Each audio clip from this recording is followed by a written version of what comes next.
Every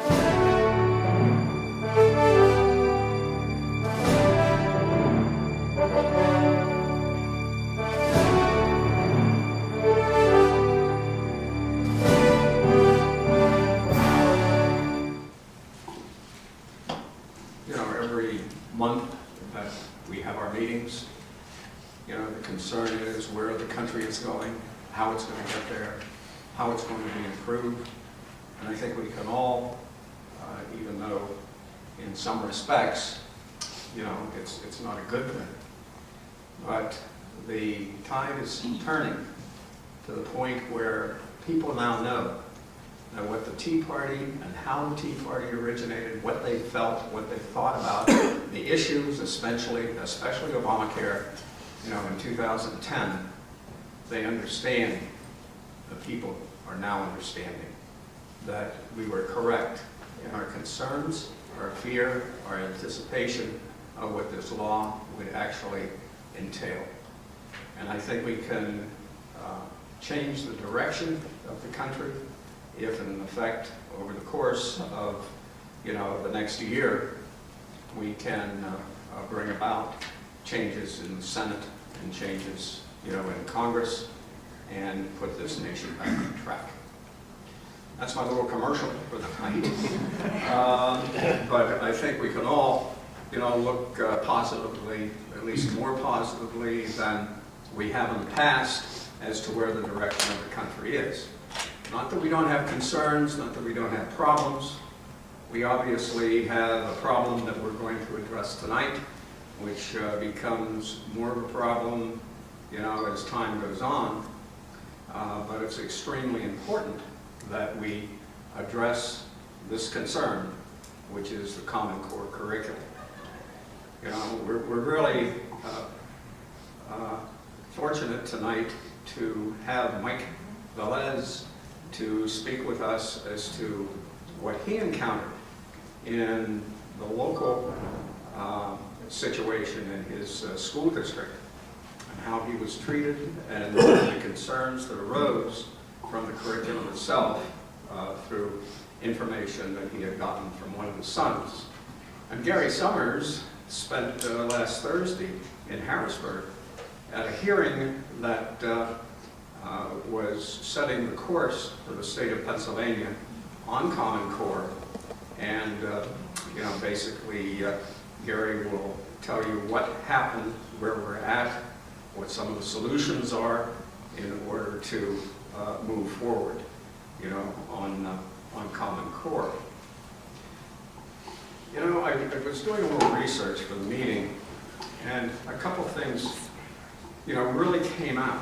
And most of them were in the realm of the financial. And I haven't heard too much about the financial of Common Core. But in January of 2012, Pennsylvania received $40 million from the federal government in the Race to the Top funds, which was an Obama, let's say, gift to Pennsylvania to get us on the course to Common Core standards. And then in September of 2012, the Pennsylvania Independent Regulatory Review Commission took comments and reviewed documents submitted to them by the State Board of Education. And basically, the State Board had indicated that the proposed regulation would not impose any new costs on the school district. I guess that statement should have been the first red flag.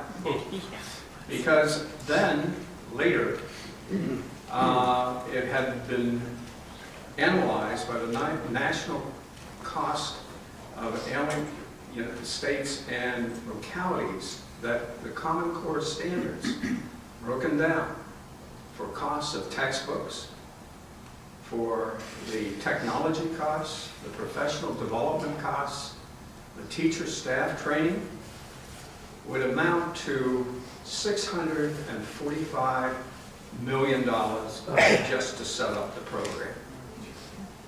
Now this is in lieu of the other two statements that I made, indicating that there wasn't much cost going to be connected with this. But the textbooks and the materials will cost $115 million. The technology and implementation of that, $280 million. And professional development for the teachers, $645 million. And guess what? We don't know where that money's going to be coming from. I guess if you think about it, Yes. you probably will realize where it's going to be coming from you. And I don't think anybody really has gotten into the numbers about Common Core. You know, it's all been about curriculum and, you know, other aspects of the law, which we will address. On the other hand, you know, knowing the situation with the financing in the state of Pennsylvania and in the United States government, that doesn't have any money either, you know, we really have to maybe address this in the terms of where we're going to get the money, how we're actually going to do it. And I think maybe that will get more people in this state attuned to what really is happening here with something that they think is just a way of possibly bettering the educational system. So think about that in how we proceed with this in the future and addressing this major change in the educational system, you know, here in Pennsylvania. As I mentioned, Mike has a son, and the son came home, I guess, one day and mentioned a few things that he was being taught in school. And Mike, as he is a concerned father, really got into trying to see how and why this was happening, because I don't think Mike at that point knew anything about Common Core. He just was a concerned father.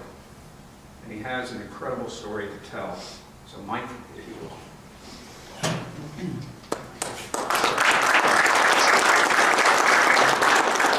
Thanks for having me so much. It's an honor being here with you Patriots. And things are bad. We need to organize, we need to fight back. And I'm very passionate about what I do. I'm very passionate about this country and how much I love America. And the dirty politics that the liberals and the Democrats are playing right now is something that, at this point, you know, taking the high road like we normally do because we're more civil than they are, it's not working. We need to grow a pair and take no prisoners and point these people out, who they are, expose them for what they are. Me, I can get away with saying a lot of things that you guys can't. Only because in the liberal logic, the color of my skin would allow me to do that. You people, on the other hand, just say something. You're a racist. Call me whatever they want. They can call me whatever they want. You know what I am? I'm a patriot.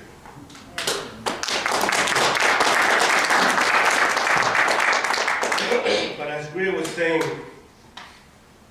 I've heard about Common Core a little bit, but I wasn't really too concerned about it. I got 2 boys in the school system, Benjamin 10 and I got Joshua 8. I'm on top of their schoolwork, you know. So I had asked Josh, you got homework? And Josh, he said, no, I just got something to read. I got to read something about Goldilocks. Now I'm thinking the original story, Goldilocks and the 3 Bears. So I go, oh, Goldilocks and the 3 Bears. He goes, no, Daddy, it's called Goldilocks and the Cops. I said, okay, let me see that. I read the story. I was amazed. I was amazed. To take a story like that, to make it long story short, at the end of the story, basically Goldilocks got arrested, handcuffed, put in jail for trespassing, vandalism, and uncontrolled rude behavior. So I was like, this ain't gonna fly. When I went to the school the next morning to talk to the principal, I went there basically not to be a crusader or anything like that. I just went there to take care of my little Josh, my little guy. So I basically told the principal, I said, listen, I don't think this is age appropriate. You know, I don't really want this taught to my son. You know, I found out the hard way that dealing with these boards, these educational boards, the school boards, it's like dealing with Tammany Hall. Forget about it. Talking about you. No, it's not. So basically, the principal said, take it up with the administration, talk to the person in charge of the curriculum or whatever. So I did. I immediately, right after I spoke to her, I went right down there and I went to speak to the lady, and I basically told her, you know, I think this is inappropriate. I said, but you know, I need to understand a little more. I said, can you give me the teacher's part of this lesson? So, you know, the answering question part of this lesson, because maybe it's me. I wanted to see what conclusions they were coming to, what they were actually trying to teach. Well, you know, I never got it. I never got it, but I went back to pick up my kids that afternoon, and there was a lady there, and her daughter was in my son's class. So I had the lesson on me, so I said, listen, did your daughter receive this lesson? And she said, no. She said, let me read it. And she like read it, and she was like, oh my God, Mikey, what's that? I'm saying that they gave that to Josh. She goes, my daughter didn't get this. Now, you know, the word is getting around, so now everybody wants to read the thing. The parents are like, what is this? And they're like freaking out, this is not appropriate. What does the principal do? They call the cops on them. And the funny part about it is, coming from where I come from in Brooklyn, you got a sixth sense on police officers. So as soon as he walked in, I seen the lady, and I said, that guy is here for me. She says, no. I said, yes, he is. So he went to the back, and he's just sitting there, you know, and lo and behold, when this lady, I handed her the sheet, the paper, he comes over to me. I just got a phone call from the principal, you need to stop and assist and leave the property. I said, really? I looked at him, I says, do you know that I'm here defending you? What do you mean you're defending me? I says, look at the way they're making you look over here. They're making police officers look like thugs. Are you a thug? Do you want my children were there? I said, do you want my son to refer to you as Officer Smith, Officer Jones, or you want to call you Mr. Cop? Because the way this is written, you guys are looking bad. The guy looked at it, he says, oh my God, he pretty much agreed with me without saying too many words. So I go home, my Puerto Rican blood starts boiling. I call the Pocono record, spoke to a lady. She said, can you come and let me see the lesson? Well, she did. She looked at it. She kind of freaked out. Well, they interviewed me and they put it on the next day. Somebody had reached out to me and said, Mikey, my name is so-and-so, we would like for you to come and speak at the next school board meeting. I said, okay. I said, because I think, you know, what they did to you was wrong and this and that and the other thing. So I was so naive, you know. I said, you know, I'm going to go to the school board and they're going to hear me out. And, you know, they're going to see what I see because it's common sense, you know. They're going to see what I see and they're going to get to the bottom of this, you know. Well, to make a long story short, as soon as I started speaking up at this meeting, I was literally shut down. Shut down, embarrassed, yelled at, thrown the gavel down. I mean, just totally made an example out of me. What school? East Stroudsburg. Made an example out of me.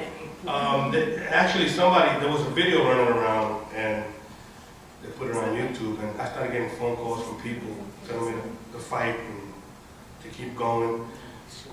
And that wasn't kind of encouraging, but you know, in the back of my mind again, I said, you know what, parents are going to see this, they're going to start coming out, they're going to be outraged. Nothing. It's almost like us as citizens have this built-in fear to take on a political machine. Yes. You know, it's like, who can fight City Hall? You know what I'm saying? And there's some truth to that, but like Grier said, we're at a point in this country, folks, we got to do something. We have to do something. We can't let this continue because we're going to lose this country. We've already lost basically all our institutions already. We've lost the media because the media has the power to make a guilty man look innocent and an innocent man look guilty. They do it all the time. They butcher us, conservatives, patriots. So I started reading up on Common Core, looking it up, doing the Google search. And the woman who wrote this particular story, Goldilocks and the Cops, the woman named Linda Hoyt. I don't know if you've ever heard of Linda Hoyt. The woman is, she's into social engineering, okay? And I couldn't get too much information on her, but when I did find something about her, it basically said that her books are meant to persuade, create argument, or for a child, I quote, to subscribe to a certain belief. Now that begs the question, whose belief? You understand? Along with doing the search, I found some stuff on sex education that I can't repeat here. And it's nice with nice little cartoon drawings and everything, and I mean, it is foul, filthy. When I talk to teachers about Common Core, I don't even know Common who. I call it Obama Core. Because this curriculum was, this curriculum was passed overnight. It was part of the stimulus package. You understand?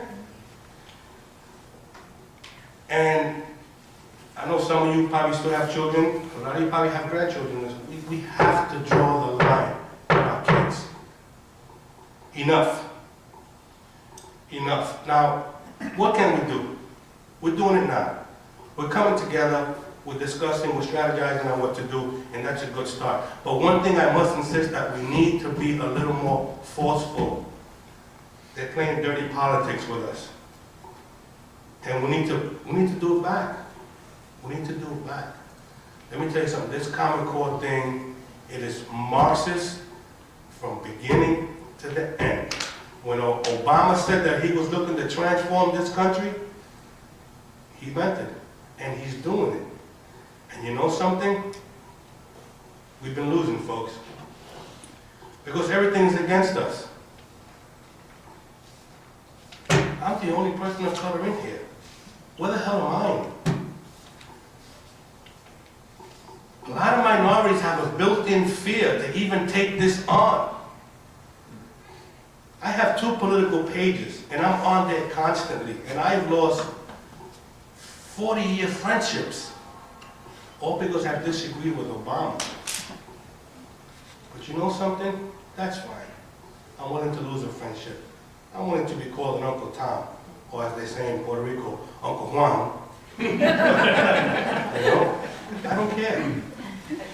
Crazy. I came from a small town in Puerto Rico. There wasn't even a traffic light. And I remember when I was a kid, people slept with their doors open, man. Honestly, really, I'm not making this up. With the doors open. Here too. Yeah. And then we moved to Brooklyn, and we will go back every couple of years to go visit. I seen the change, man. I seen what liberalism and political correctness can do to a town. This town went from being a great, fantastic little town to a freaking hellhole with drug dealers, pimps, prostitutes, and everything. Totally destroyed my town. I was looking to retire there. I would never move there. UPS, Federal Express, they don't even go there. But it was done slowly. That's the thing. These people are smart. They're patient. They'll nudge slowly. And they'll take a little more, and they'll take a little more. Before you know it, you don't recognize your town. And if we don't fight back, we are not going to recognize this country anymore. God has blessed this country more than any other country in the world. And for us to sit back, not you guys and not me, but the brunt of Americans to sit back and do nothing is a tremendous sin. I'm proud of this country. I know what it represents. And I'll be damned if I'm just going to go down without a fight. I'm very happy to be here. I want you guys to keep up the good work. Let's draw the line with our kids, with our grandkids. Let's take this country back. To quote Malcolm X, by any means necessary. Let's take it back, folks. Thank you.